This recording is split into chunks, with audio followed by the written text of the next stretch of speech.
దేవునికి స్తోత్రం. మీ అందరికీ నా యొక్క హృదయపూర్వక వందనాలు చెల్లించుకుంటున్నా అండి.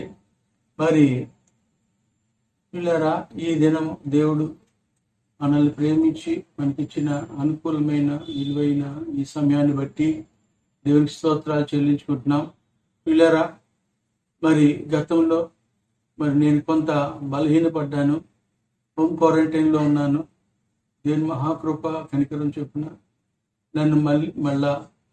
నన్ను తిరిగి లేపి బలపరిచి మీ ముందుకి రావటానికి దేవుడు నాకు కృప చూపించినందుని బట్టి నేను దేవునికి ఎంతో రుణపడి ఉన్నాను. దేవునికి నిండా నా వందనాలు చెల్లించుకుంటున్నాను. పిల్లారా, మీ మధ్యకు వచ్చి ఈ రీతిగా నిలవటానికి దేవుడిచ్చిన శక్తిని బట్టి, అవకాశాన్ని బట్టి దేవునికే నా హృదయపూర్వక వందనాలు చెల్లించుకుంటున్నాము. ఆ తదుపరి మీరందరూ కూడా నా కొరకు ప్రార్థన చేసినందుకే మీ అందరికీ నా యొక్క హృదయపూర్వక వందనాలు చెల్లించుకుంటున్నాను. పిల్లారా, వాస్తవానికి ఈ దినాలు బహుభయంకరమైన దినాలు.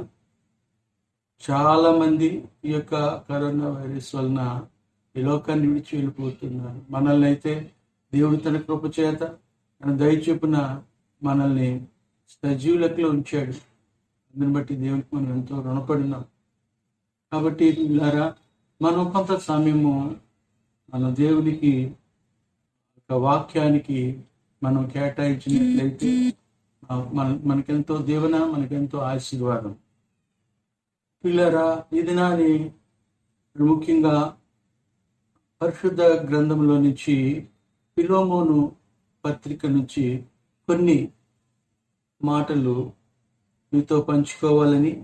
పిల్లరా, మరి యొక్క ఫిలోమోను పత్రిక ధ్యానించడానికి ముందుగా ఆ ఫిలోమోను పత్రిక యొక్క కీ వెర్సెస్ 10-11 వచనాలు చదువుకొని ప్రార్థన చేసుకుని ముందుకి కొనసాగిపోదామండి. దేవునికి స్తోత్రం. పిల్లారా,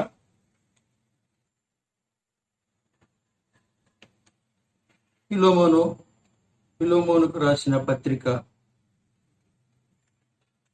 10వ వచనము 11వ వచనము చూసినట్లయితే 8 నుంచి 8, 9, 10 కూడా కలిసి ఉన్నాయి కనుక 8 నుంచి చదువుకుందాం.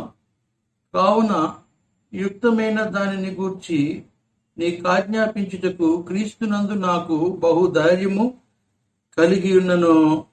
వృద్ధుడను ఇప్పుడు క్రీస్తు యేసు ఖైదీనై ఉన్న పౌలను నేను ప్రేమను బట్టి వేడుకొనుట మరీ మంచిదనుకొని నా బంధకములలో నేను కనిన నా కుమారుడగు ఓనేసిము కోసరము నిన్ను వేడుకొనుచున్నాను. అతడు మునుపు నీకు నిష్ప్రయోజకుడమైన వాడే గాని ఇప్పుడు నీకును నాకును ప్రయోజనకరమైన వాడాయను. ప్రార్థన చేసుకుందామండి. మహోన్నతుడు, మమ్మల్ని మిక్కిలిగా ప్రేమించిన మా పరమ తండ్రి, వేలాది స్తుతులు, స్తోత్రాలు, వందనాలు చెల్లించుకుంటున్నాం నాయన. ఈ చదవబడిన ఈ లేఖన భాగాన్ని బట్టి మా ప్రభువా మమ్మల్ని దీవించండి, మమ్మల్ని ఆశీర్వదించండి.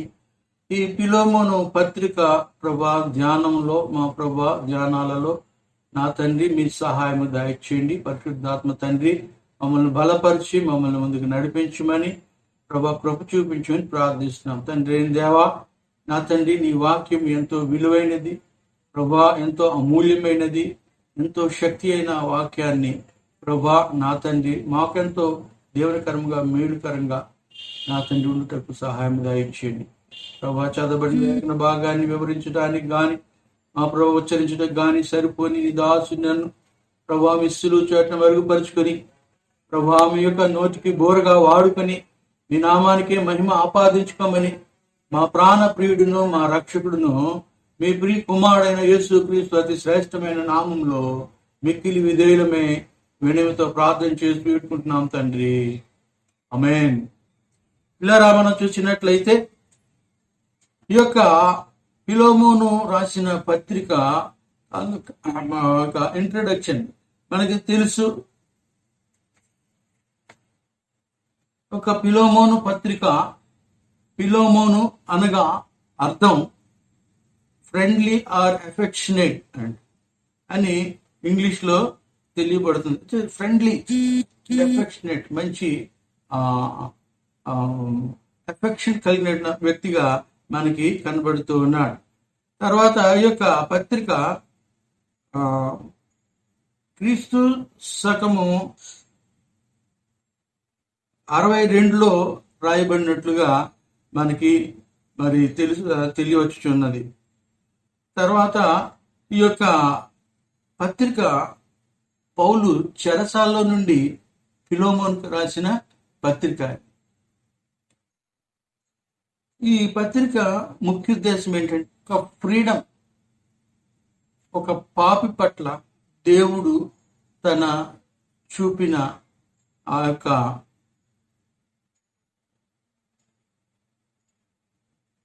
ఇక్కడ మనం చూసినట్లయితే వీళ్ళరా God's providential plan how to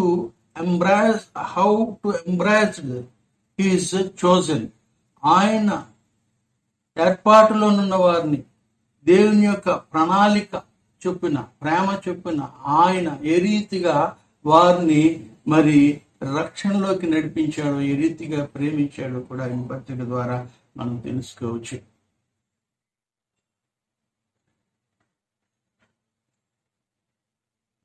వీళ్ళారా ఈ పత్రిక పరిచయము ఏమిటనగా, మొట్టమొదట 1-3 వచనాలు గ్రీటింగ్స్.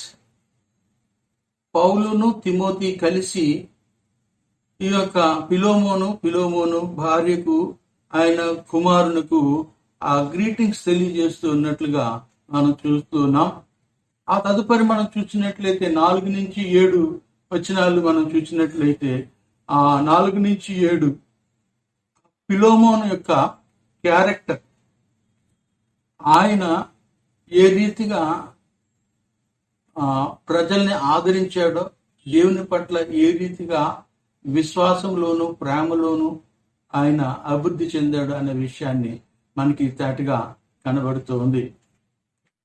అంతేకాదు పౌలు యొక్క ఫిలోమోనుకున్న ఆ యొక్క వరాన్ని బట్టి, ఆ యొక్క విశ్వాసాన్ని బట్టి, మరి ఆయనకున్న సంఘం పట్ల, దేవుని పట్ల, క్రీస్తు పట్ల ఆయనకున్న ప్రేమను గురించి వివరిస్తూ, దేవుని స్తుతిస్తూ ఆయన ఇంకా అభివృద్ధి చెందాలని, ఆయన సంఘం ఇంకా అభివృద్ధి చెందాలని ప్రార్థన చేస్తున్నట్టుగా మనం చూస్తూ ఉన్నాం. మూడవదిగా మనం చూసినట్లయితే ప్రియులారా 8-18 వచనం వరకు చూసినట్లయితే పౌలు ఫిలోమోన్ను బ్రతిమాలుతూ ఉన్నట్లుగా చూస్తూ ఉన్నాం. దాన్ని ఇంగ్లీష్లో ప్లీ టు ఫిలోమోన్ అని మనం చూస్తూ ఉన్నాం. ఎందుకంటే ఏ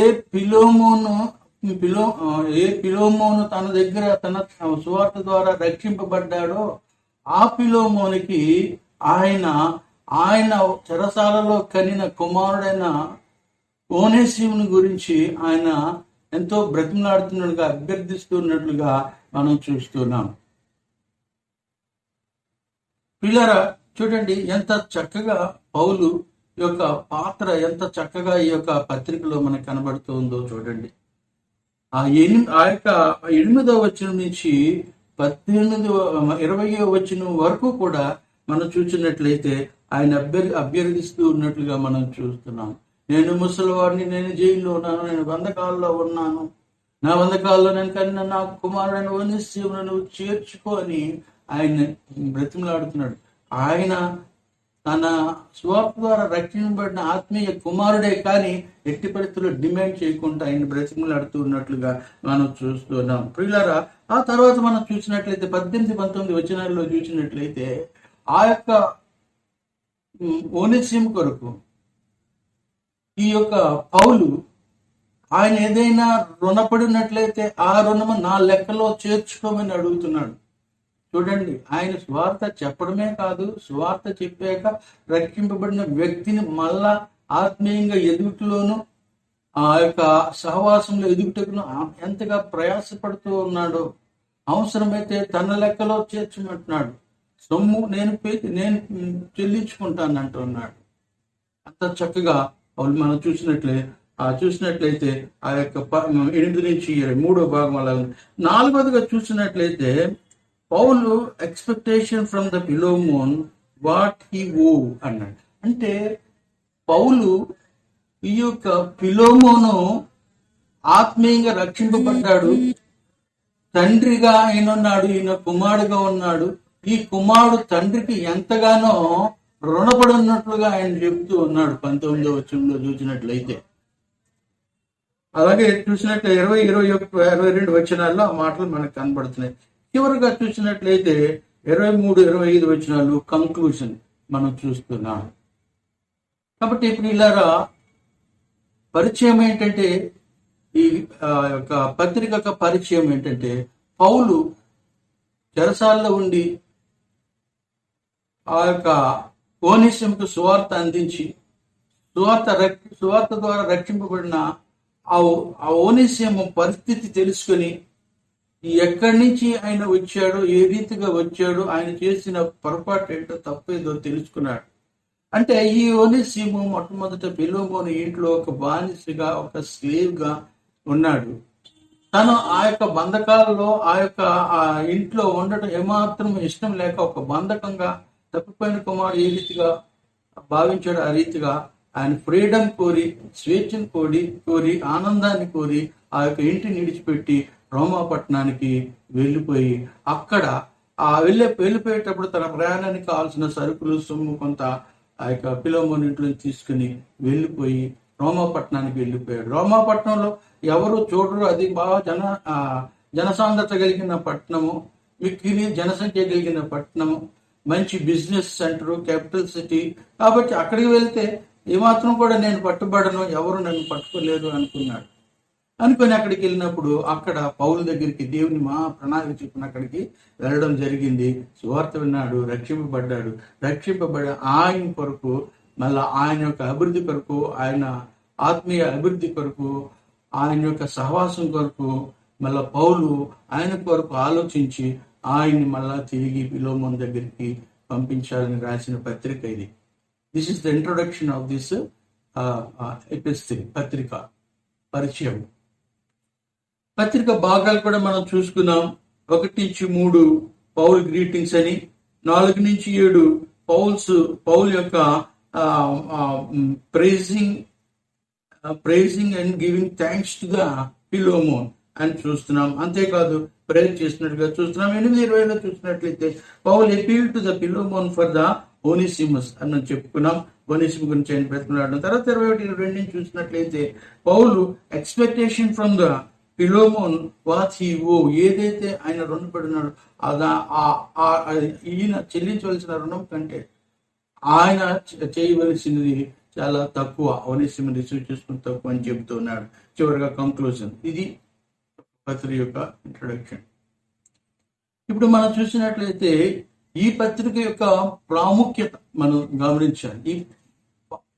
the importance of this ఎపిస్టిల్ is 10 points ఉన్నాయి. మనం చూసినట్లయితే చక్కగా ఫాస్ట్ గా మనం ముందుకు పోదాం. 1 చూసినట్లయితే పౌలు రాసిన పత్రికల్లో ఈ పత్రిక చివరిది, చిన్నది. 2ది మనం చూసినట్లయితే ఈ పత్రిక చెరపత్రికలలో ఒకటిగా ఉంది. చెరపత్రికలు అనగా మొత్తం 4 పత్రికలు ఉన్నాయి. 1 మనం చూసినట్లయితే ఎఫెసీ పత్రిక, 2 ఫిలిప్పు పత్రిక, 3 కొలసీ పత్రిక, 4 ఫిలోమోను పత్రిక. ఈ 4 ఫిలోమోను పత్రిక 1. 3ది చూసినట్లయితే ఇది సిఫారసు పత్రికగా కూడా మనం చెప్పుకోవచ్చు. ఎందుకంటే ఈయన ఫిలోమోనికి రిక్వెస్ట్ చేస్తున్నాడు, సిఫారసు చేస్తున్నాడు.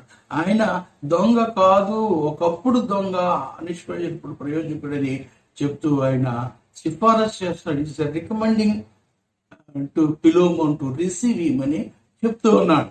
కాబట్టి ప్రియులారా మనం చూసినట్లే 4వదిగా చూసినట్లయితే ఇది సువార్త పత్రిక, గ్రేట్ గాస్పల్ లెటర్ అని కూడా చెప్పవచ్చు. ఎందుకంటే ఒక చెరసాలలో ఉండి, బంధకాలలో ఉండి, శ్రమలలో ఉండి, కష్టంలో ఉండి మరి ఆ భయంకరమైన రోమా ప్రభుత్వం యొక్క కస్టడీలో ఉండి కూడా ఆయన సువార్త చేయటం మానలేదు. అటువంటి స్వార్థ ద్వారా కూడా ఒక దొంగ స్వార్థ ద్వారా రక్షించబడ్డాడు. కాబట్టి it is a great gospel letter అని చెప్పొచ్చు. కాబట్టి ప్రియులారా, మనం గమనించినట్లయితే 5వదిగా మనం చూసినట్లయితే ఈ పత్రిక దేవుని రక్షణ ప్రణాళికను తేటగా మనకు కనపరుస్తుంది.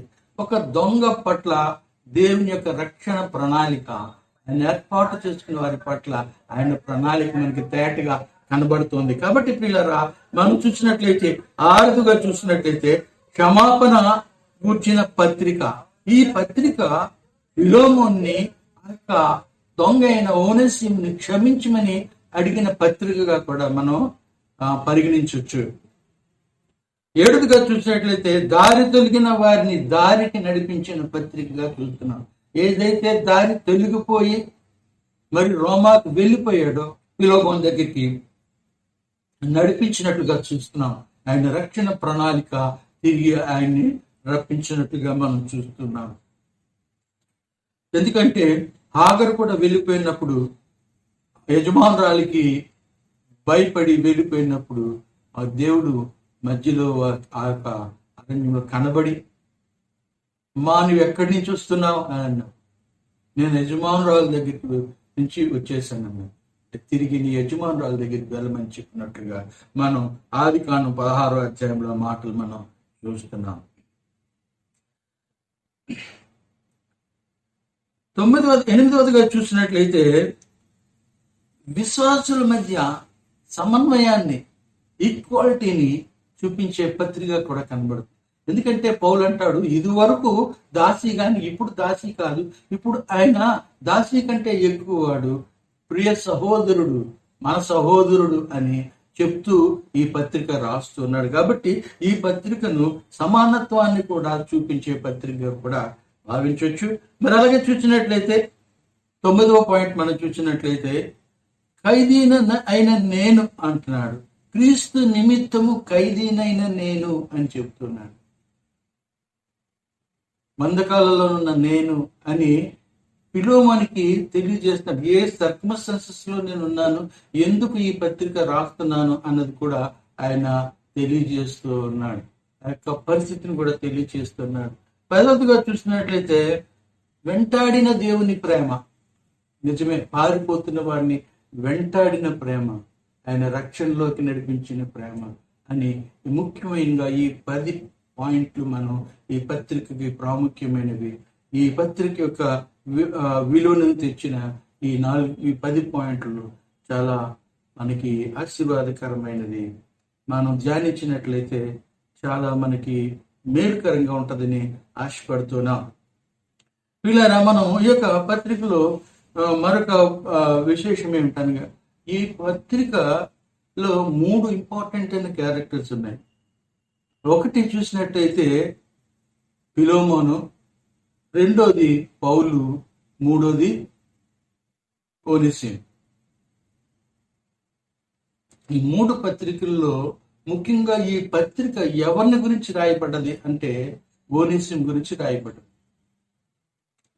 కాబట్టి ఓనేసిము ముఖ్యమైన పాత్రగా భావించి ఈ దినాన్ని ఓనేసిము గురించి కొన్ని ఆయనకి క్యారెక్టర్ గురించి కొన్ని మాటలు తెలియజేసుకోవాలని ఆశపడతాం, మీతో ధ్యానించాలని ఆశపడతాం. ద క్యారెక్టరిస్టిక్స్ ఆఫ్ ఓనేసిము మనం ధ్యానిద్దాం. ప్రియులారా, మనం జాగ్రత్తగా గమనించినట్లయితే ఈ ఓనేసిము చూసినట్లయితే ఆయన ఒక అన్యుడు. ఫస్ట్ పాయింట్, అయినా ఒక ఈజ్ జెంటైల్ పర్సన్. ఎందుకంటే బానిసలు రోమాపట్నంలో సాధారణంగా యుద్ధంలో ఓడిపోయిన వారిని తీసుకుని వచ్చిన వారు బానిసలుగా ఉండటం, లేదంటే ఏదైనా రుణపడిన వారు బానిసలుగా కొనిపోబడటం చూస్తున్నాం. ఇంకోటి ఏంటంటే స్లేవ్ మార్కెట్, ఒక బానిసలను అమ్మే మార్కెట్లో బానిసలను కొనుక్కునేవారు ఆ దినాల్లో ధనికులు, ధనవంతులు, government officials. So the government officials use to purchase that slaves from the slave market.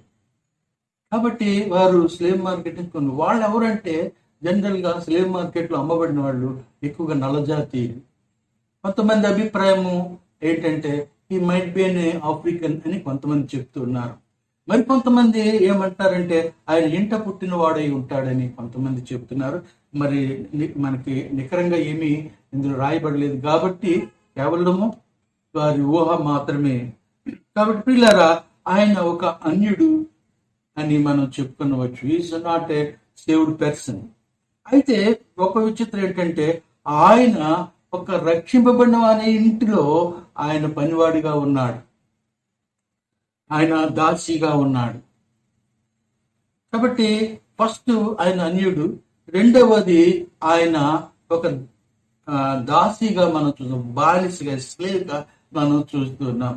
రెండవది ఆయన ఫిలోమోను ఇంటిలో బానిసగా పని చేస్తూ ఉన్న వ్యక్తి ఫిలోమోను ఇంటి నుంచి పారిపోయాడని మనం ఇందాక చెప్పుకున్నాం. Now he is a slave to the rich person of Philemon. Philemon చాలా ధనవంతుడు కాబట్టి ఆ ఇంట్లో ఆయన బానిసగా. ఆ దినాల్లో బానిస కలిగి ఉన్నవారు బానిస కలిగి ఉన్నారంటే వారు చాలా ధనికులని పరిగణించేవారు. కాబట్టి ఈయన బానిసగా ఇంట్లో ఉండేవాడు. బానిసకు ఉండవలసిన లక్షణాలు ఏంటంటే, బానిస అనగా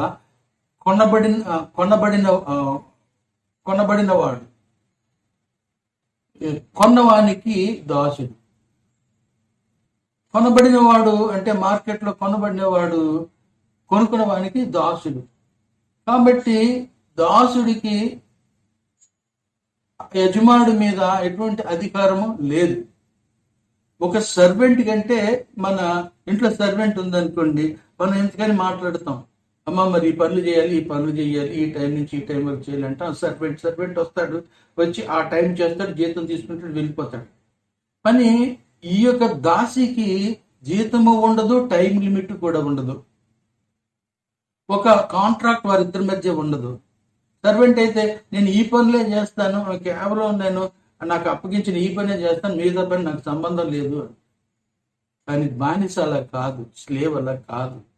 ఆయనకి జీతం ఉండదు, టైం లిమిట్ ఉండదు, యజమానుడు ఏది చెప్తే అది చేయాలి అంతే. అది ఏ టైంలో ఎప్పుడు ఏది చెప్తే ఆ పని చేయవలసిందే. ఆయనకి జీతం కూడా ఉండదు. పాత నిబంధన ప్రకారంగా మనం చూసుకున్నట్లయితే ఆయనకి స్వాతంత్రం ఉండదు. ఆయన ఒపీనియన్కి ఏమాత్రం కూడా అవకాశం లేదు, అంటే ఆలోచనకి అవకాశం లేదు. తర్వాత ఆయన ఏదైనా నిర్ణయాలు తీసుకోవటానికి కూడా లేదు. ఆయన ఓన్గా నిర్ణయాలు తీసుకోవటానికి లేదు. తర్వాత స్వతంత్రంగా తిరగటానికి ఆయనకి వీలు లేదు. జీవిత కాలము యజమానుడికి లోబడి ఉండవలసిందే, ఎదురు చెప్పటానికి వీలు లేదు. యజమానుడికి పూర్తి హక్కులు ఉన్నాయి ఆయన మీద. ఆయన సంతోషం కానీ స్వేచ్ఛ కానీ వారికి ఉండదు. యజమానుడు ఎలా చెబితే, ఏం పెడితే తినడం, ఆయన ఏది చేస్తే అది ఏది చెప్తే అది చేయటం అంతే. అది ఏం వస్త్రం ఇస్తే వస్త్రం, ఏదైతే అది. జీతం ఉండదు. కానీ ఆయన వచ్చిన దగ్గర నుంచి ఆయన మరణ పర్యంతము కూడా సమస్త పూచి కూడా యజమానుడే.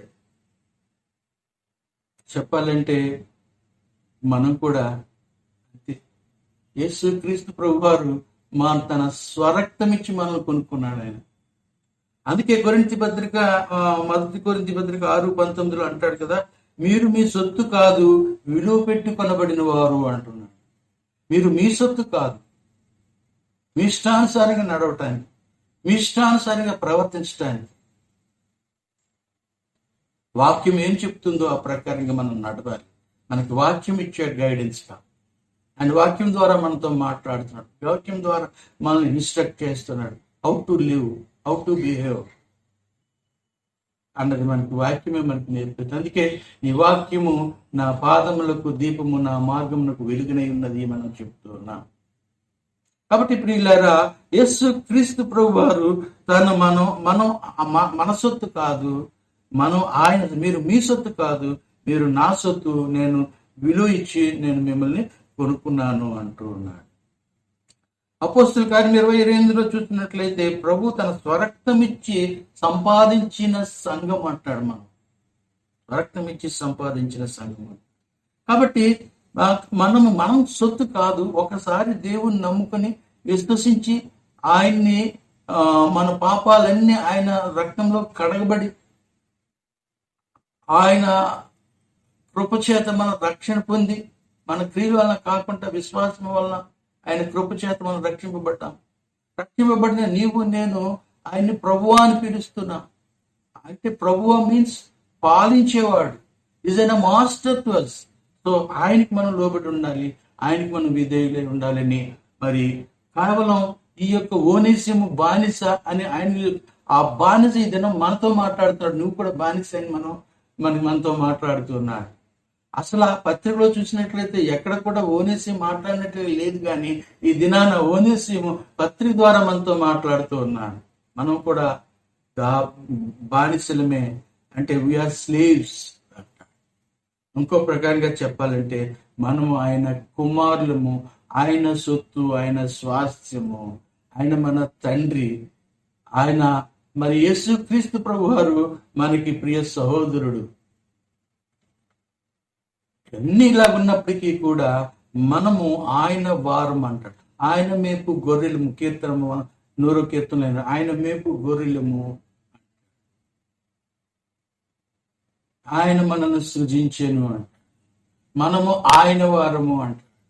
కాబట్టి ప్రియులారా, మనము ఆయన వారము, ఆయన మేపు గొర్రెలము, ఆయన మనల్ని సృజించెను. ఎందుకు సృజించెను అంటే ఆయన్ని స్తుతించడానికి, ఆయన కనపరచడానికి మనల్ని ఆయన సృజించున్నారు. కాబట్టి ప్రియులారా, మనం దాసులమని, మనం దేవుని దాసు. చాలా మంది నేను ప్రభు దాసుని అని చెప్తాడు. ఇక్కడ ఒక మాట గుర్తుకొచ్చింది, జ్ఞాపకం చేస్తున్నాం ప్రియులారా. ఏమనగా మన ప్రభుదాస్ రెడ్డి గారిని మన బ్రదర్ అసెంబ్లీలో చాలా ముఖ్యమైన వ్యక్తి, మంచి దైవజనుడు, పేరుగాంచిన దైవజనుడు అని ఆయన ఒకసారి ఇంట్లో ఉంటుండగా ఎవరో వచ్చి అన్నారంట, అయ్యా ఈయన ఇక్కడ ప్రభుదాస్ రెడ్డి గారు ఉన్నారా అని అడిగారంట. ఆయన అడిగితే ఆయన లేరండి అన్నారంట.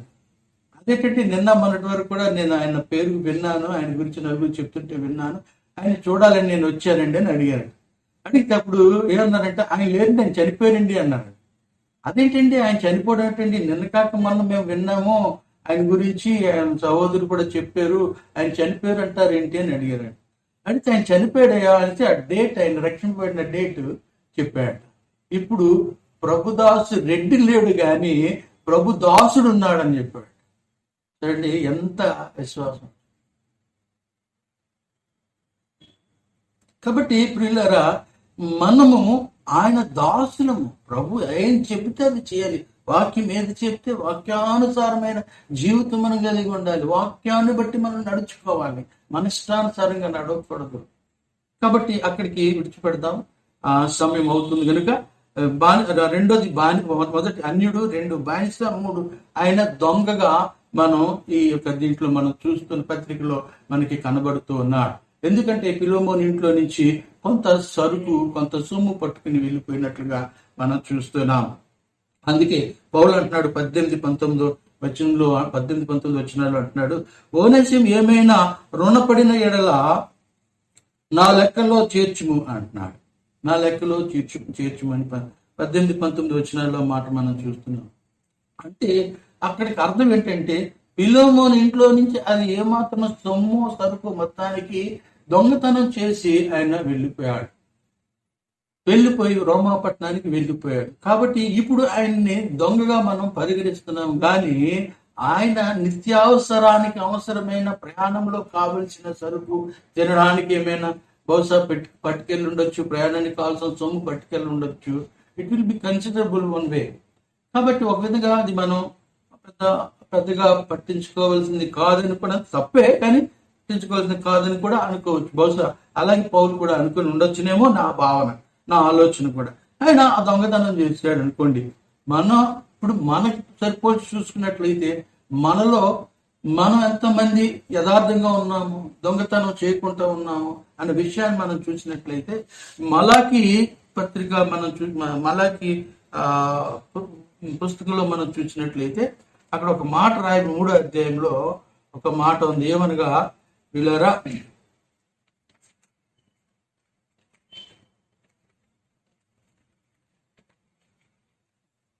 3:8 ఒక మాట రాయబడింది. మీలో ఇక్కడ మనం చూసినట్టే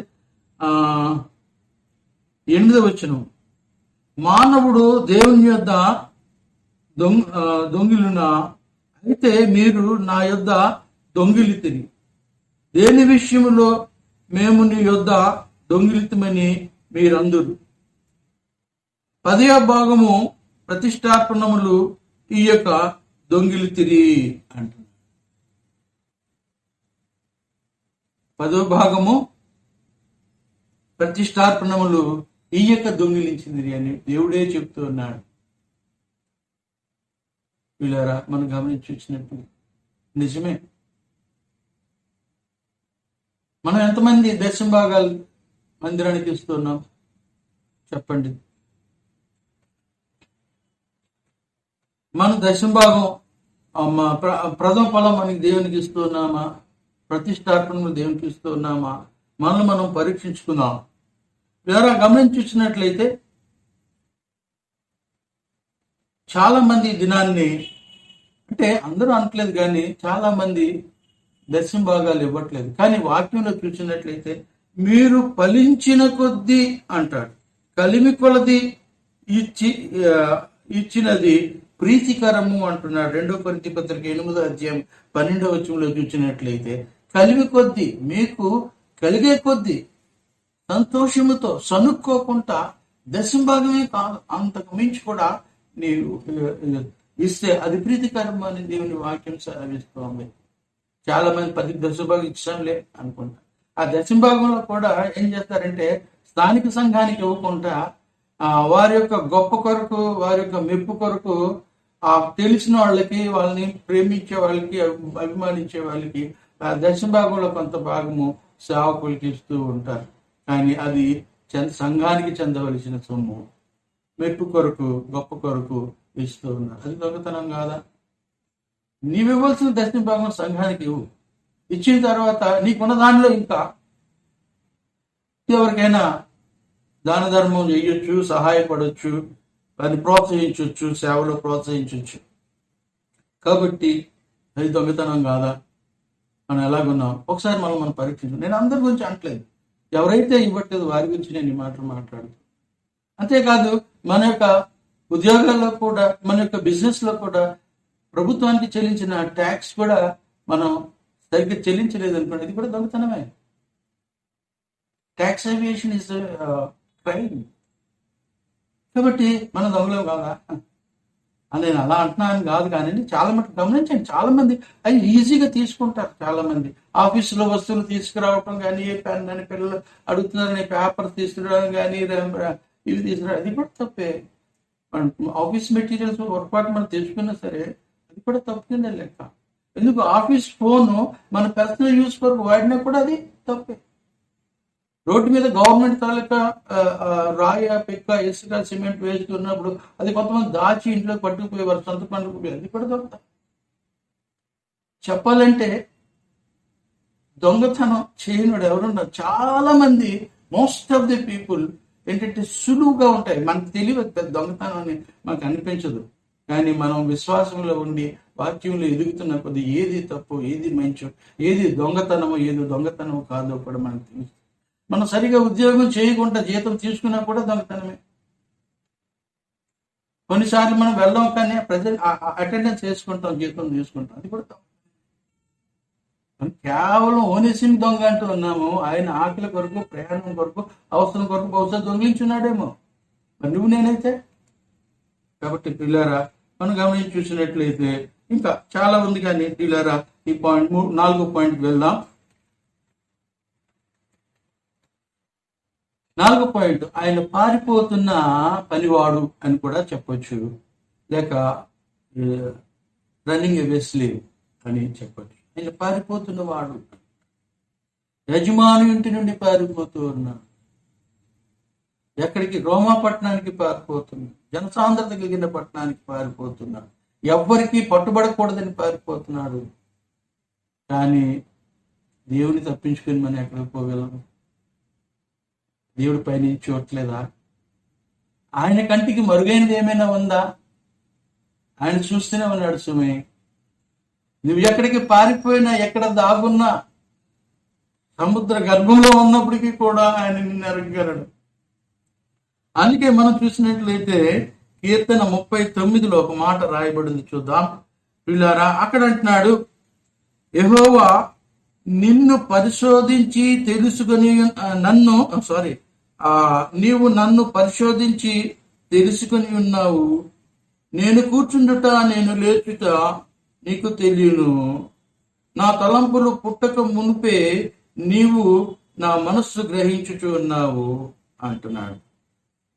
ఆరోది చూచినట్లయితే, 7వ వచనం చూచినట్లయితే, నీ ఆత్మయుద్ధ నుండి నేను ఎక్కడికి పోవుదును, నీ సన్నిధి నుండి నేను ఎక్కడికి పారిపోవుదును. 8వ వచనము, నేను ఆకాశమునకెక్కినను, నీవు అక్కడను ఉన్నావు. నేను పాతాళమందు పండుకొనను, నీవు అక్కడను ఉన్నావు. 9వ వచనం, నేను వేకువ రెక్కలు కట్టుకొని సముద్ర దిగంతములో నివసించును, అక్కడ నీ చేయి నన్ను నడిపించును, నీ కుడి చేయి నన్ను పట్టుకొనును అంటున్నాడు. నీ కుడి చేయి నన్ను పట్టుకొనును. నువ్వెక్కడికి పారిపోయినా, దేవుని సన్నిధిలో నుంచి నువ్వు ఎక్కడికి పారిపోలేవు ప్రియ సహోదరుడా, ప్రియ సహోదరి. ఓనేసిము పారిపోయాను అనుకున్నాడు, కానీ ఓనేసిము వెనకాల దేవుని యొక్క ఏర్పాటు, దేవుని యొక్క సంకల్పము, దేవుని యొక్క ప్రేమ ఆయన వెంటాడుతూనే ఉంది.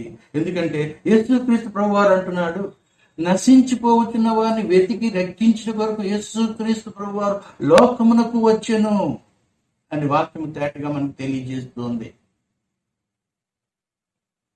అవును, నశించిపోయిన వారి పట్ల ఆయన ప్రేమ, ఆయన కనికరం, ఆయన దయ, ఆయన వాత్సల్యం మనం చూసి ఎంత ఆశ్చర్యం అండి.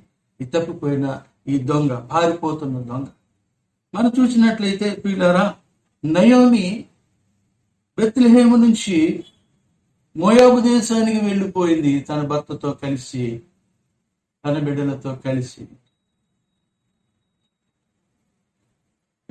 అక్కడికి వెళ్ళి మోయాబు దేశానికి వెళ్ళిపోయి అక్కడ భర్తను కోల్పోయింది, బిడ్డలను కోల్పోయింది, సమస్తాన్ని కోల్పోయి మళ్ళా తిరిగి రిక్తురాలనై నన్ను తిరిగి రాజేశను అంటున్నది. రూతు పత్రిక 1:21లో మనం ఆ మాట చూడగలం. కాబట్టి పిల్లారా, వెళ్ళిపోయిన ఆమెను తిరిగి దేవుడు రప్పించాడు. హాగరు విషయంలో కూడా, హాగరు పారిపోతుంటే హాగర్ని ఆ యొక్క అరణ్యంలో మాట్లాడి ఆయన తిరిగి యజమానురాల దగ్గరికి పంపించినట్టుగా చూస్తాం. ఆయన ఏర్పాటులోనున్న వారిని, ఆయన ఎన్నికలోనున్న వారిని, ఆయన సంకల్పంలో ఉన్న వారిని తిరిగి ఆయన దరి చేర్చేవాడుగా చూస్తున్నాం. కాబట్టి ప్రియులారా, మనం చూస్తున్నాము పారిపోతున్న వారిని పట్ల మనం చూస్తున్నాం. తప్పిపోయిన కుమారుడు కూడా అదే మాదిరిగా మనం చూస్తున్నాం. ఆయన ఆ తండ్రి దగ్గర ఉండట అదొక చెరసాల అనుకున్నాడు. అక్కడ ఏమాత్రము కూడా సంతోషం లేదనుకున్నాడు. స్నేహితులే తనకు సంతోషం అనుకున్నాడు, స్నేహితులే ప్రేమ అనుకున్నాడు, అదే ప్రపంచం అనుకున్నాడు. వెళ్ళిపోయి ఇష్టానుసారంగా ఇచ్చలుడిగా తిరగొచ్చు అనుకున్నాడు. ఫ్రీడమ్ కోరుకున్నాడు, స్వేచ్ఛ కోరుకున్నాడు, సంతోషం కోరుకున్నాడు. స్వేచ్ఛ వలన సంతోషం వస్తుంది అనుకున్నాడు, కానీ స్వేచ్ఛ వలన అంతా కూడా కష్టాలు సమస్తం కోల్పోయి తిరిగి తండ్రి దగ్గరికి తిరిగి వచ్చినట్లుగా లూకా సువార్త 15వ అధ్యాయము 17వ వచనంలో ఆ మాటలు రాయబడింది. బుద్ధి వచ్చినప్పుడు తిరిగి ఆయన తండ్రి వద్దకు వచ్చినట్లుగా చూస్తాడు. కాబట్టి నేను పారిపోయినంత మాత్రాన దేవుడు విడిచిపెడదు. చాలా మంది మన దేశంలో చాలా మిలీనియర్స్, చాలా మంది డబ్బు, మరి బ్యాంకు ఖాతాలు, మరి బ్యాంకు రుణాన్ని మరి ఎగవేసి వేరే దేశాలకి పారిపోయారు.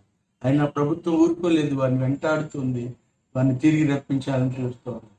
కాబట్టి తప్పు చేస్తే నువ్వేమాత్రం కూడా నువ్వు ఏనాటికైనా పట్టబడతావు, తప్పించుకోలేవు. You cannot escape.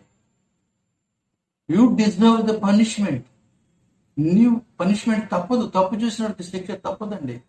కాబట్టి పిల్లారా, ఆయన తప్పించుకుంటాను అనుకుంటున్నాడు, కానీ అది బహు కష్టమని యోబు గ్రంథంలో మనం చూస్తాం. యోబు గ్రంథంలో పాపము చేయు వారిని పాతాళము పట్టుకును అంటున్నాడు. పాపము చేయవారిని పాతాళము పట్టుకొనును అంట. సరే పిల్లారా, పారిపోయిన వాడిని పట్ల మనం చూసాము. నయోమి విషయంలో చూసాము, హాగర్ విషయంలో చూసాము, తప్పిపోయిన కుమారుడు విషయంలో కూడా దేవుడు తన ప్రణాళిక చొప్పున తిరిగి వారిని ఒరిజినల్ మళ్ళా ఉన్న చోటకే తీసుకొచ్చినట్లుగా మనం చూస్తున్నాం. ఎక్కడి నుంచి పారిపోయి తిరిగి అక్కడికి వారిని నడిపించినట్లుగా చూస్తున్నాం. కాబట్టి మనం పారిపోయినా, ఎంత దూరం పారిపోయినా, దేవుని సన్నిధి నుంచి వెళ్ళిపోయినా తిరిగి దేవుని సన్నిధికి ఆయన రప్పించుకుంటాడు. ఆయన ప్రేమించిన వారిని తను విడిచిపెట్టడు. ఎన్నటికైనా ఏ విధంగానైనా తిరిగి రప్పించుకుంటాడు. కాదని దేవుని యొక్క ఆజ్ఞను ధిక్కరించి పారిపోయిన యోనా విషయం ఏమైంది?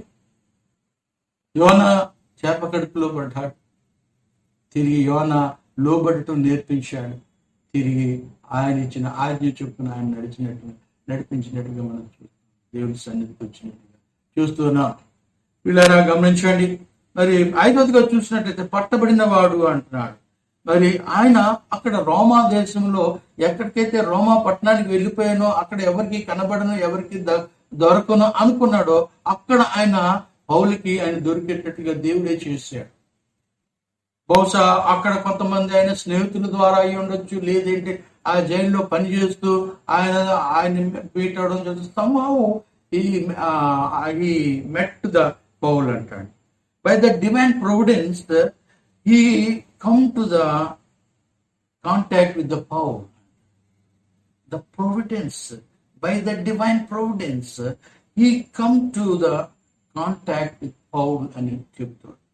కాబట్టి ఈ దేవుని యొక్క సంకల్పం బట్టి పౌలు దగ్గరికి వచ్చినట్టుగా మనం చూస్తున్నాం. ఆయన పట్టబడినవాడు.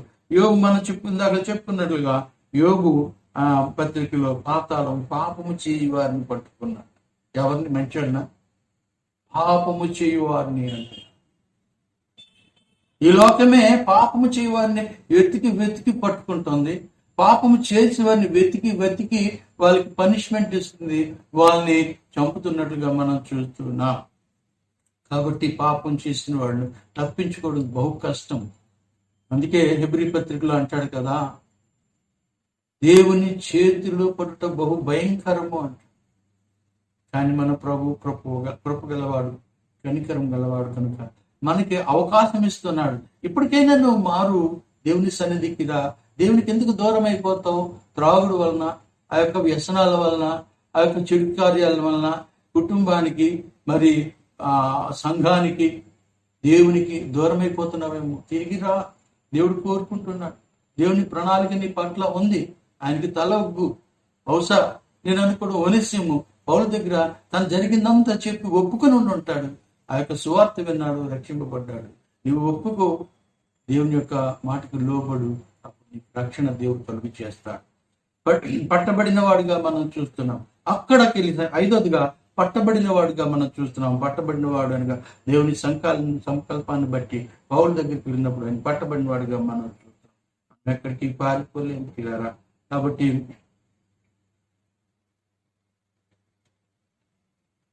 పౌలు కూడా దీనికి బెస్ట్ ఎగ్జాంపుల్. పౌలు ప్రభువుని, యేసుక్రీస్తు ప్రభువాన్ని నమ్ముకున్న వారిని చెరసాల్లో పెట్టి సంఘాన్ని మరి పాడు చేసి అనేకులను హింసించి నా వ్యక్తే దమస్కు మార్గంలో వెళుతూ ఉంటుండగా యేసుక్రీస్తు ప్రభువారి చేత పట్టబడ్డాడండి. ఆయన పట్టబడ్డాడు, ప్రయోజకుడిగా మారాడు, అనేకులకు స్వార్థ ప్రకటించేవాడుగా మారాడు. ఆ పౌలే గాని మారకపోతే, ప్రభు పట్టుకోకపోతే, ఆయన సువార్త ఎంత శరవేగంగా ఈ ప్రపంచం అంతా వ్యాప్తి చెంది ఉండేది కాదని కొంతమంది భావన. నిజమే, ప్రభు పట్టుకున్నాడని. ఆయన పట్టుకున్నాడు కనుక ప్రపంచం అంతటా శరవేగంగా పౌలు ద్వారా సువార్త ప్రకటింపబడ్డాడు. పట్టబడిన వాడు మార్చబడ్డాడు. పౌలు సువార్త ద్వారా రక్షింపబడ్డాడు. 6వ పాయింట్ అదే, రక్షింపబడిన ఓనేసిము రక్షింపబడ్డాడు పౌలు ద్వారా.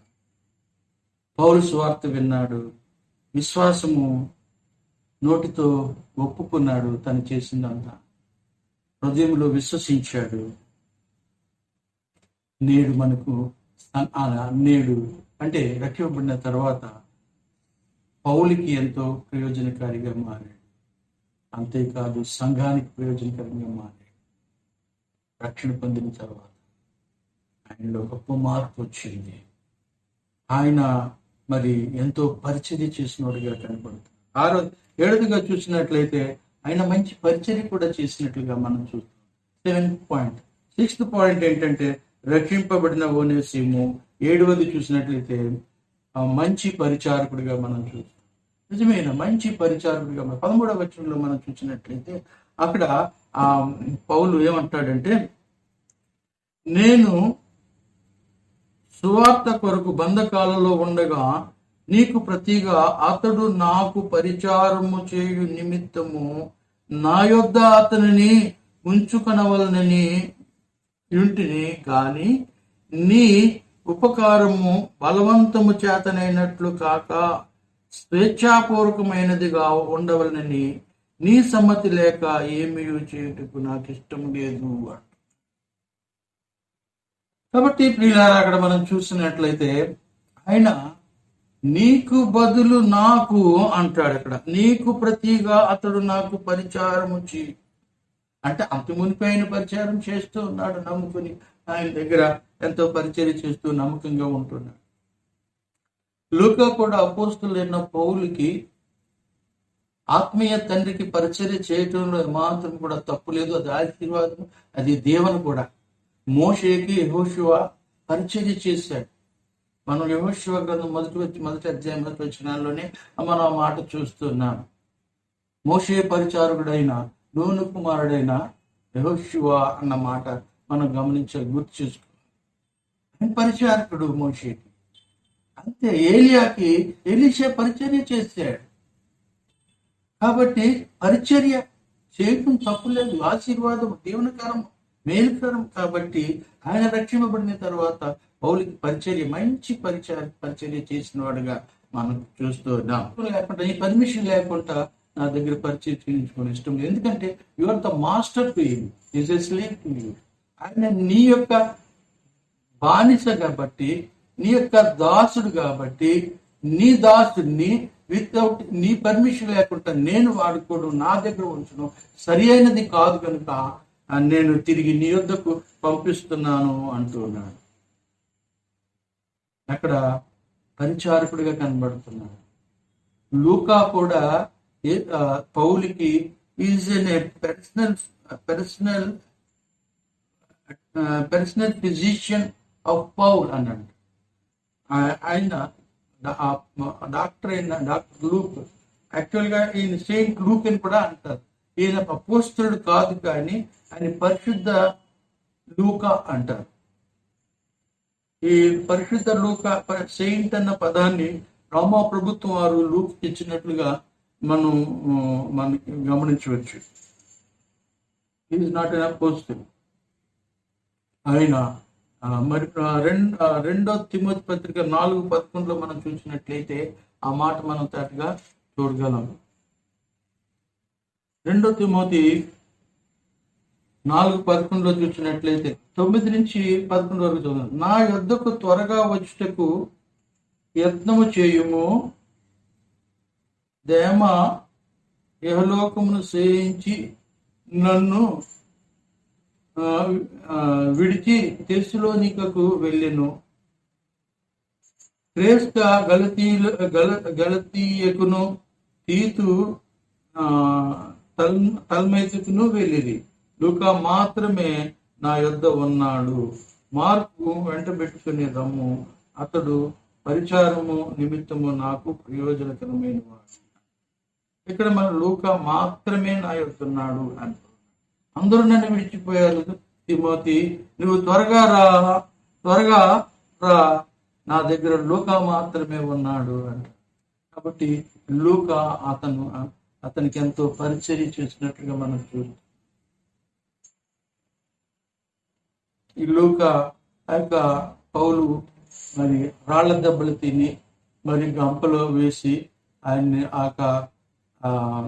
గోడ దాటించినప్పుడు ఆయన పడిన ఆ దెబ్బలకు, అనేకుల చేత ఆయన పొందిన దెబ్బలకు, వాటికి కూడా ఆయన దగ్గరుండి ఆయనకి మరి ట్రీట్మెంట్ ఇచ్చి ఆయనకి ఎంతగానో సహాయపడినవాడుగా మనం చూస్తూ ఉన్నాం. కాబట్టి ఆయన ఒనేసిము పరిచారకుడు మనం కూడా మన ఆత్మీయ తండ్రికి పరిచర్య చేయటం మనకు ఎంతో ఆశీర్వాదకరము, దేవునికరము, మేలుకరము. మనకి అభివృద్ధికి కూడా అది మంచి సూచనగా ఉంటుంది. మనకి సంఘాలలో కూడా మనం పరిచర్య చేయటానికి ముందుగా మనం పూనుకున్నట్లయితే మనం పరిచర్య నుంచి ప్రయోజకులమే సంఘాన్ని నడిపే సంఘ కాపరులుగా కూడా మనం ఉండటానికి దేవుడు మనం దీవిస్తాడు. అలాగే యెహోషువ ఆ మాదిరిగానే వచ్చాడు. కాబట్టి ప్రియులారా 8వ పాయింట్ చూసినట్లయితే ప్రియ సహోదరుడు. పౌలు ఈయన పట్టుకొని ప్రియ సహోదరుడు అంటూ ఉన్నాడు. 16వ వచనంలో చూసినట్లయితే దాసుని కంటే ఎక్కువ వాడుగాను ప్రియ సహోదరుడు గాను విశేషముగా నాకును శరీర విషయమున ప్రభు విషయమును మరి విశేషముగా నీకును ప్రియ సహోదరుడు గాను నీ యొద్ద ఎల్లప్పుడూ ఉండుటకే కాబోలు అతడు కొద్ది కాలం నిన్ను ఎడబాసి ఉన్నాడు అంటున్నాడు.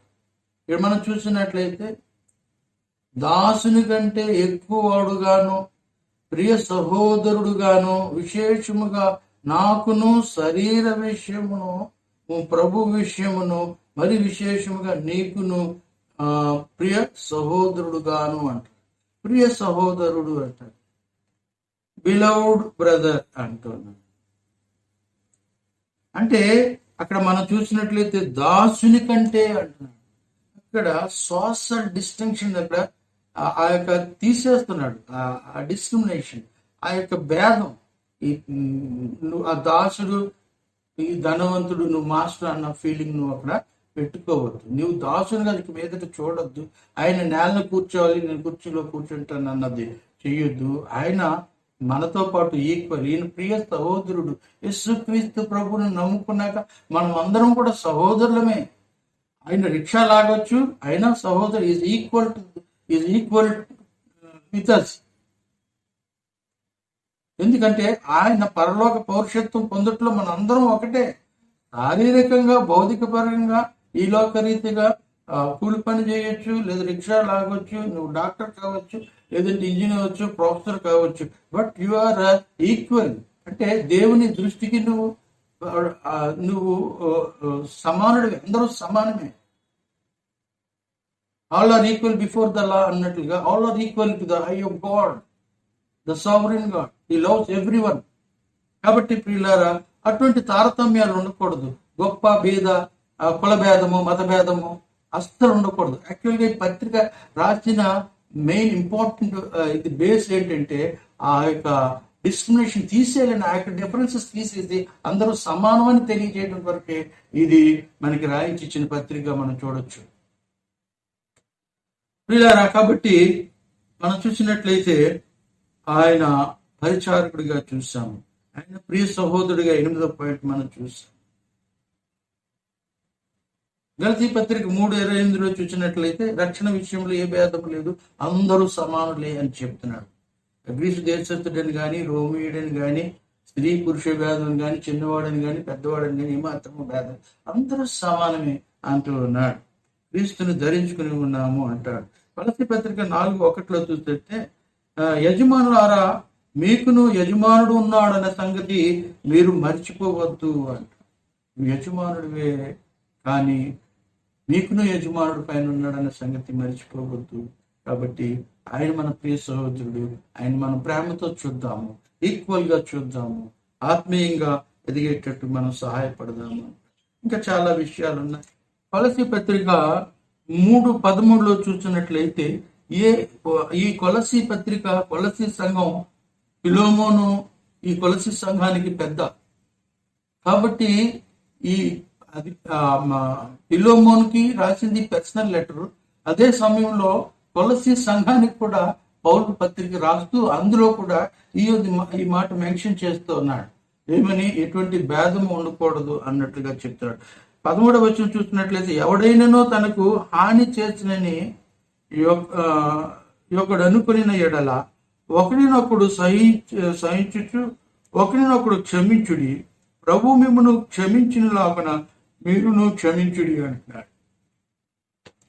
ఆ సంఘానికే పౌలు ఇటు ఫిలోమోనికి రాస్తున్నాడు, అదే సమయంలో సంఘానికి కూడా రాస్తున్నాడు. ఎందుకు ఇద్దరికి రాశాడంటే ఇద్దరు కూడా ఇటు సంఘం ఒప్పుకోవాలి, ఇటు ఫిలోమోను కూడా ఓనేసిమును అంగీకరించాలి. కాబట్టి వీళ్ళరా ఆయన ప్రియ సహోదరుడు, ఈయన దాసుడు కాదు, ఈయన దొంగ కాదు, ఈయన పారిపోయినటువంటి వాడు కాదు, ఈయన పట్టబడిన వాడు, ఈయన దేవుని చేత ఆయన దేవుని వల్ల రక్షింపబడినటువంటి వాడు కనుక ఆయన ప్రియ సహోదరుడు అని తెలియజేస్తున్నాడు. 9వ చూసినట్లయితే నా ప్రాణము వంటి వాడు అంటున్నాడు. 18-19 చూసినట్లయితే ఆ మాట మనం చూస్తున్నాం. 18-19 చూస్తే అతడు నీకు ఏమైనా నష్టము కలిగిన ఏమైనా రుణం చేసిన నా లెక్కలో చేర్చుకున్నాను అంటున్నాడు. 18-19 వచనాల్లో ఆ రుణాన్ని నా లెక్కలో చేర్చుకోమంటున్నాడు. రుణాన్ని నా లెక్కలో చేర్చుకోమని అంటున్నాడు. ఈయన నా ప్రాణము వంటి వాడు అంటాడు పౌలు. నిజంగా పౌలు తన పరిచర్యలో తను ఏర్పరుచుకున్న ఆ యొక్క సహోదరులు పరిచారకులు, లేదంటే ఈ తిమోతిని గాని, మరి తీతుని గాని, మరి ఎపఫ్రోతుని గాని, క్షమించండి ఎపఫ్రాని గాని, మరి ఇలాగా మనం చూసినట్లయితే ఓనేసిము విషయంలో అయితేనేమి మనం చూసినట్లయితే ఆయన ఎంతగానో ప్రేమించి, ఆయన రక్షింపబడిన తర్వాత ఆయన విడిచిపెట్టే వ్యక్తి కాదు. మనం అపోస్తల కార్యంలో కూడా చూస్తున్నాము, బహుశా 13-15 అధ్యాయులు అనుకుంటా. ఆయన ఏంటంటే తిరిగి మనం వెళ్ళి ఎలాగున్నారో చూద్దాము అని అంటూ ఉన్నాడు. అంతేకాదు, ఆయన రక్షింపబడిన తర్వాత, స్వార్థ చేసిన తర్వాత వారి పరిస్థితి ఎలాగుంది, వారి అభివృద్ధి ఎలాగుంది, వారు ఎలా ఎదుగుతున్నారు అని చూసేవాడుగా మనకు కనబడుతున్నాడు. కాబట్టి ఆయన అంటున్నాడు, బాగుగా ఎరిగిన వాడు కనుక, బాగా తనకి వెరీ క్లోజ్ కాబట్టి, తను బాగా గ్రహించిన వాడు కనుక నా ప్రాణం వంటి వాడు అంటూ ఉన్నాడు. వీళ్ళారా మరొక మాట మనం చూసుకున్నట్లయితే, ఆయన తిరిగి నీ వద్దకు నేను పంపించుచున్నాను అంటాడు. చూడండి ఆ మాట, నాను వంటి వాడు ఆయన తిరిగి పంపి ఉన్నాను అంటున్నాడు. తిరిగి పంపి ఉన్నాను అంటే అర్థం ఏంటి? యాక్చువల్ గా అక్కడ ఉంటే పౌలుకి ఇబ్బంది. ఒకవేళ రోమా ప్రభుత్వం వారు పట్టుకుంటే పౌలుకే ఇబ్బంది, పౌల్ని వాళ్ళు అరెస్ట్ చేస్తారు. కాబట్టి నా దగ్గర ఉంచుకోవటానికి వీల్లేదు. According to the labour act he should not be with him. ఎందుకంటే మన లేఖన భాగాలు అపోస్తులు మన నిర్గమాకాండంలో మాటలు రాయబడి, ఎవరిదైనా ఎద్దు అని దగ్గరికి వస్తే ఆ ఎద్దుని ఆయన తిరిగి వాళ్ళకి ఇచ్చేయాలి, వాళ్ళ దగ్గర ఉంచుకోకూడదు. దానికి ఆయనకి మరణ శిక్ష ఉంది అంటాడు.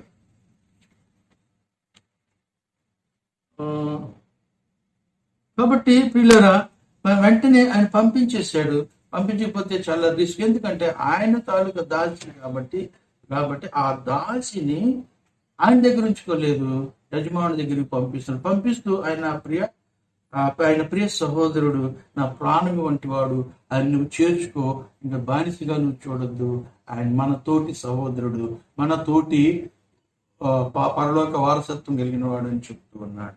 10వ చివరిదిగా మనం చూసినట్లయితే ప్రయోజనకరమైన వాడు అంటున్నాడు. Is a useful person, is not a useless person, is a useful person. ఒకప్పుడు యూస్లెస్, ఇప్పుడు యూస్ఫుల్ పర్సన్ అంటుంది.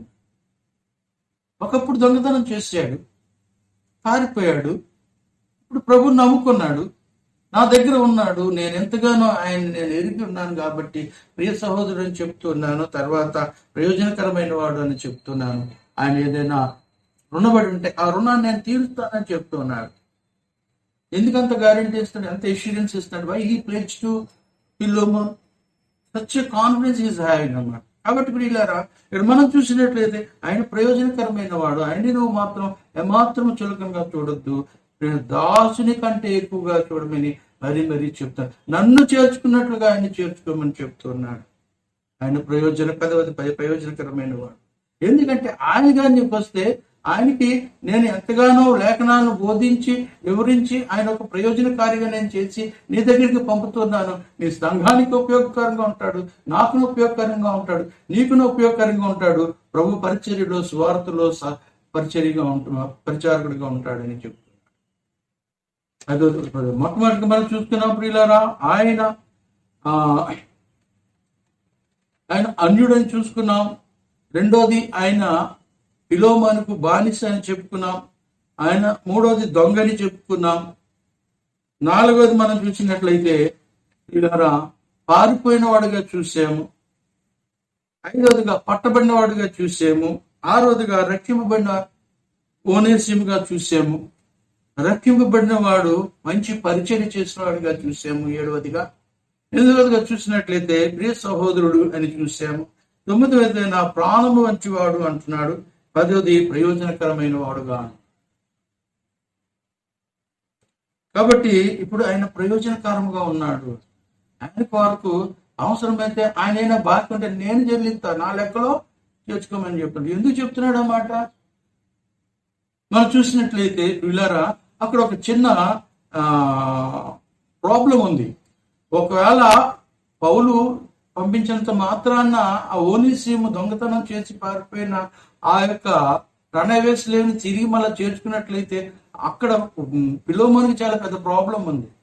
అందుచేతనే మాట పలుకున్నాడు. ఎందుకంటే పారిపోయిన స్లేవ్ని తిరిగి మళ్ళా యజమానుడు చేర్చుకున్నట్లయితే ఆ యొక్క సొసైటీలో ఉన్న ధనవంతుల యొక్క బానిసలు అందరూ కూడా they will demand to their master. వాళ్ళు యజమానులకు వారు డిమాండ్ చేస్తారు. అందుకో పారిపోయి దొంగతనం చేసిన ఓనేసిముని ఫిలోమోను చేర్చుకున్నాడు. మీరెందుకు మమ్మల్ని చేర్చుకోకూడదు? ఎందుకు మా వాళ్ళని అంతగా మీరు శిక్షిస్తారు? They can demand it. So ఆ తప్పు చేసిన వాడికి పెనాల్టీ తప్పదు కాబట్టి ఆ రుసుము నేను చెల్లిస్తానని పౌలు చెబుతూ ఒక పక్క ఈజ్ డిపెండింగ్ ఈ ఫిలోమోను కూడా ఆయన్ని కాపాడుతున్నట్లుగా చూస్తున్నాం. కాబట్టి ఇలా మనం గమనించినట్టు చివరిగా మనం వచ్చాము. ఎంతటి వారినైనా దేవుడు క్షమించడానికి సిద్ధ మనసు కలిగిన వాడు, ప్రేమామయుడు, కరుణామయుడు, దయామయుడు. ప్రియ సహోదరుడా, ప్రియ సహోదరి, నువ్వు ఒకప్పుడు దొంగ కావచ్చు, నువ్వు బానిసలు కావచ్చు, నువ్వు పారిపోయిన వాడు కావచ్చు. ఈనాడైనా నువ్వు ప్రభు దగ్గరికి వస్తే దేవుడు తప్పుకుంటాడు, క్షమిస్తాడు. నేను ప్రేమ గలవాడు, దయగలవాడు, నేను చేర్చుకుంటాడు. ఓనేసిమును చేర్చుకున్న దేవుడు నేను చేర్చుకోలేడు. ఆయన ప్రేమ, ఆయన ప్రణాళిక, ఆయన వెంటాడి తిరిగి ఆ యొక్క ఫిలోమోను దగ్గరికి నడిపించినట్టుగా చూస్తాం. ఇక్కడ ఒక మాట మర్చిపోయాను. ఈ ఓనేసిమే ఫిలోమోను చేర్చుకొని తర్ఫీదు ఇచ్చి ఆ యొక్క కొలస్సీ సంఘానికి పెద్దగా ఉండి తర్వాత ఎఫెసీ సంఘానికి బిషప్ గా కూడా వెళ్ళినట్లుగా మన చరిత్ర చెప్తూ ఉంది. ఎంత చక్కటి, ఇంకా చాలా విషయాలు ఉన్నాయి. కానీ ఇలారా అది అంత ప్రయోజకుడే. ఆఖరికి క్రీస్తు శకము 95లో ఆయన హతసాక్షి అయ్యాడు క్రీస్తు కొరకు. ఎంత ప్రయోజకుడయ్యాడు. ఒకప్పుడు పౌలు జాన్ మార్కు నిష్ప్రయోజకుడు అన్నాడు. ఇప్పుడు మనం 2వ తిమోతి పత్రికలో 4వ అధ్యాయం 11లో ఇందాక మనం చదువుకున్నట్లుగా ఆయన నాకు ప్రయోజనకారి, ఆయన కూడా తీసుకురామంటున్నాడు. వండర్ఫుల్ టెస్టిమనీ పౌలు ఎంతగా ఇస్తున్నాడు. నీ గురించి, నా గురించి పౌలు దేవుడు ఎటువంటి టెస్టిమనీ ఇస్తున్నాడు. చాలా జాగ్రత్తగా ఉండాలి. నేను ఎందుకు పనికిరాని వాడిని నువ్వు ఎట్టి పరిస్థితుల్లో అనుకోవద్దు. నీ పట్ల ఆయన ప్రణాళిక ఉంది. ఎవరిని ఊరికనే ఆయన చేయడు, ఎవరిని ఆయన ఊరికనే పంపడు. నీ పట్ల ఆయన ఒక ప్రణాళిక కలిగి ఉన్నాడు.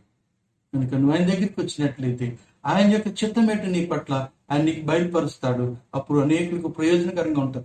నీ ఇంట్లో వారికి ప్రయోజనకరంగా ఉంటావు, సంఘానికి ప్రయోజనకరంగా ఉంటావు, నీ స్నేహితులకు ప్రయోజనకరంగా ఉంటావు, దేశానికి ప్రయోజనకరంగా ఉంటావు. అది దేవునికి ఎంతో ప్రయోజనకరంగా వాడబడుతుంది.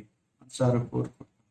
The main purpose of this letter to break that social discrimination among the brothers. ఈ యొక్క విశ్వాసుల మధ్య తారతమ్యాలను తీసివేయడం కొరకే ఈ యొక్క పత్రిక main purpose of this letter అని తీయడానికి రాయబడింది. All are equal before the law అన్నట్లుగా all are equal to the law. ఇది అనుకూల సంఘం, ఇదే రక్షణ దేవుడు. నేను ఎందుకు పనికిరాని వాడిని అనుకోవద్దు, నిష్ప్రయోజకుని అనుకోవద్దు, నేను దొంగను అనుకోవద్దు, నేను బలహీన అనుకోవద్దు. నువ్వు ఎటువంటి వాడవైనా, ఎంత బలహీనత కలిగిన వాడిని, నువ్వు యేసు దగ్గరికి రా. యేసు ప్రీతి ప్రభువారు తన 2 చేతులు చాచి నేను పీడిస్తున్నాడు, అమ్మని పీడిస్తున్నాడు. ప్రయాసపడి భారం మోసుకున్న సంస్థలు నా యొద్దకు రండి అని వచ్చినట్లయితే ఈ క్షణమే, ఈ నిమిషమే నువ్వు ఈ యొక్క మెసేజ్ వింటుండగా నువ్వు ప్రభు సన్నిధికి రా. మోకరించి ప్రభువుని అడుగు. నీ గదిలోకి వెళ్ళిపోయి తలుపు వేసుకెళ్ళి ప్రార్థన చేయి. దేవుని చేతులెత్తి ప్రార్థించి అడుగు. తప్పకుండా దేవుడు నీ మొర ఆలకిస్తాడు. ఆయన ప్రేమమయుడు. నా బిడ్డలు ఎంత త్వరగా నా దగ్గరికి వస్తారని ఆయన ఎదురు చూస్తున్నాడు. నీ మనసు మార్చుకో, నీ బ్రతుకు మార్చుకో, నీ పద్ధతులు మార్చుకో. ప్రభు దగ్గరికి రా. ఆయన ప్రేమమయుడు, కనికరం కలిగిన వాడు. ఆయన సన్నిధికి రండి మరమని. ఇదే అనుకూల సమయం, ఇదే రక్షణ దినం. నిర్లక్ష్యం చేసిన ఎడల నీవు తీర్పు ఎలాగో తప్పించుకుందువు. కాబట్టి సమయం ఉంటుండగానే ప్రభుని నమ్ముకోండి, ప్రభు యొక్క రక్షణ పొందుకోండి, ఆయన కృపను పొందుకోండి. అనేకులకు దీవనకరంగా, ప్రయోజనకరంగా ఉంది. ఈ చక్కటి వర్తమానం విన్న మీరందరికీ కూడా నా హృదయపూర్వక వందనాలు తెలియజేస్తూ సెలవు తీసుకుంటాను. God bless you all. చిన్న ప్రార్థన చేస్తాను. మహోన్నతుడు, మమ్మల్ని మిక్కులుగా ప్రేమించిన మా పరమ తండ్రి, వేలాది స్తుతులు, స్తోత్రాలు, వందనాలు చెల్లించుకుంటున్నాం నాయన. ప్రభా నా తండ్రి, ఇంతవరకు నీ బిడ్డలు తండ్రి చాలా ఓపికగా విన్నారు. అందరిని బట్టి మీకు స్తోత్రాలు చెల్లించుకుంటాం తండ్రి. ఈ దినాలలో అంత ఓపికగా ఉండడం చాలా కష్టము ప్రజలకి. అయినప్పటికీ నీ బిడ్డలు ప్రభా నీ వర్తమానం వినాలని ఎంతో ఆశపడి ప్రభా నా తండ్రి మరి మీ సన్నిధికి వచ్చి ఉన్నారు. ఊరకనే పంపక మీ దేవుళ్ళతో మీ ఆశీర్వాదంతో నమ్మించండి. వారి ప్రభా కుటుంబాలని తండ్రి మా ప్రభు మీ చేతులకు అప్పగించుకుంటున్నాం. వారి యొక్క ప్రభా ఆర్థికమైన ఇబ్బందులు అన్ని కూడా తీసివేయండి. వారికి ఉన్న సమస్యలన్నీ పరిష్కరించండి. మీ కృప చేత వారిని ప్రభా దీవించి బలపరచమని, నీ కొరకు బలమైన సాక్షులుగా ఉండ సహాయం దయచేయమని మా ప్రాణప్రియుడును మా రక్షకుడును మీ ప్రియ కుమారుడైన యేసుక్రీస్తు నామములో ప్రార్థన చేసి వేడుకుంటున్నాం తండ్రి. ఆమేన్.